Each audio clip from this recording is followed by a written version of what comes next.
reasons on why the period of the Great Depression started, but I will speak about the six main reasons and the day this tragedy occurred.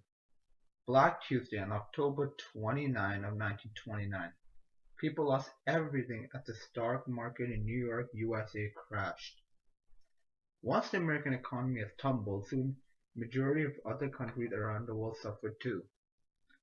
Canada was one of the countries hit the hardest, as the United States were our biggest and also our most important trading partner. Americans got 40% of their exports from Canadians, whereas we got 65% of our imports from the US. There is not one specific person to blame on for this long economic downturn. Everyone contributing creating the problem, both the citizens and the government. As the demand was high in the early 20th, factories overproduced, which led to stockpiling of products on shelves near the end of the decade. Workers were laid off as few products got sold. Next, our whole country was dependent on staples, which are few basic primary products. Since the world demand for products like fish, paper, and wheat were low, our economy became in serious trouble. Other factors were that the climate was messed up, like when Dust Bowl occurred in the prairies of Alberta and Saskatchewan during most of the 30s decade. Another reason was Canada's dependence on the US, which I already talked about near the beginning. Countries had put up higher tariffs on foreign imports to try to protect their home industry from foreign competition. This occurred especially in Europe. After World War I, the whole continent was in debt, not being able to purchase Canadian goods. The last causes of the citizens back home were credit buying on goods, services, and stocks. The start of World War II on September 1st, 1939 changed us Canadians both in a negative and positive way, as many young men volunteered for military service overseas, and some women in the Air Forces. The Canadian economy started to boom. Lots of former industries here back home reopened and opened positions to females for the first time, since the male population was low around the time. As re-elected Prime Minister Mackenzie King changed his ways and made new changes for the labor force. Production increased all over Canada. This Liberal government now offered females both tax and child breaks. Munition, which is also another word for war equipment and supplies, were the main products being created in the total war economy. Now our gross national product doubles as the trade between the Americans and allies in Europe increased significantly. Yes, World War II did bring us Canadians and other nations back on our feet. Yes, citizens started getting back to normal lives, but everyone was hit with the deaths and sufferings of millions, both innocent and guilty.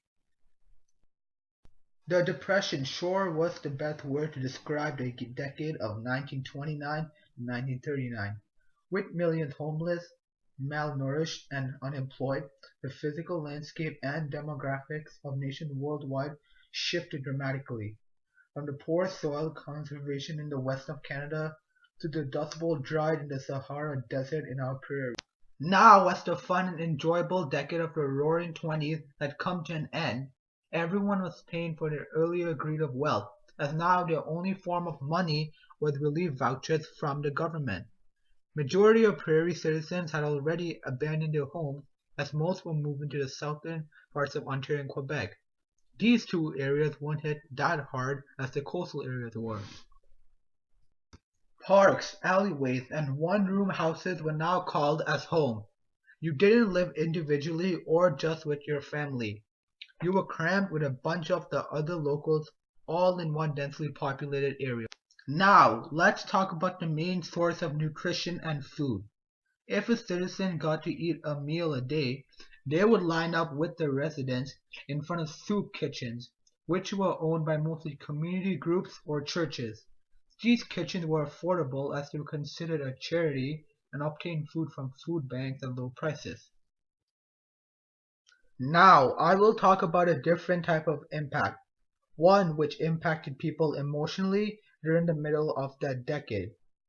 Anger was rising from the day that Bennett got elected until he resigned in 1935, when he had already served a term of 5 years. Under his power, very few of the promises which he made were kept, and the economic problem was not solved. He did send relief vouchers to every province, but he also raised our country's tariffs. Bennett thought, why not do what most nations are doing? Prevent foreigners from ruining our businesses. International trade was now choked, which blocked imports from entering Canada. There were letters of desperation, threatening, begging, and anger which were being thrown to the PM's office in Ottawa. The movement of the Ottawa Trek had started. From every corner of this country, young men were hopping the trains as they traveled in their independent groups to the heart of Canada.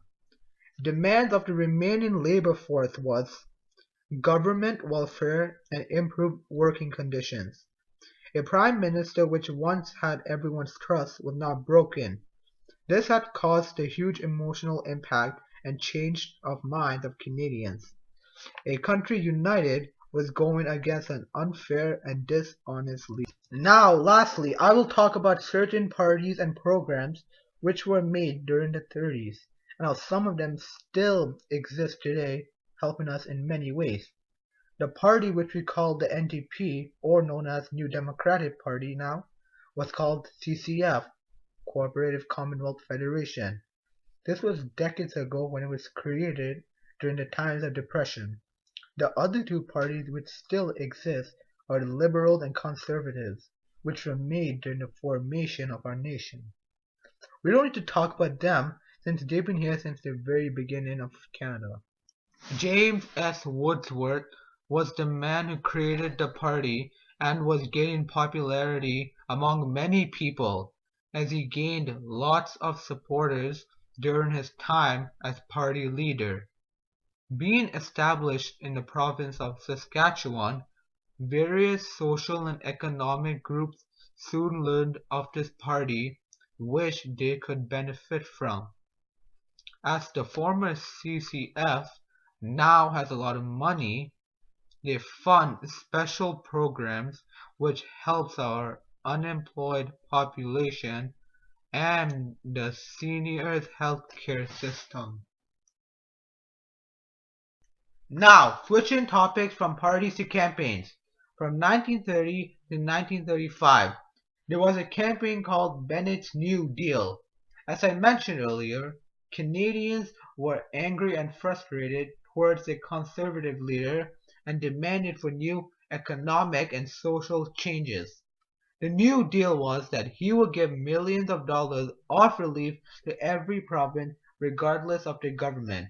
But unfortunately for him, this deal became unsuccessful as he cut down on his spending.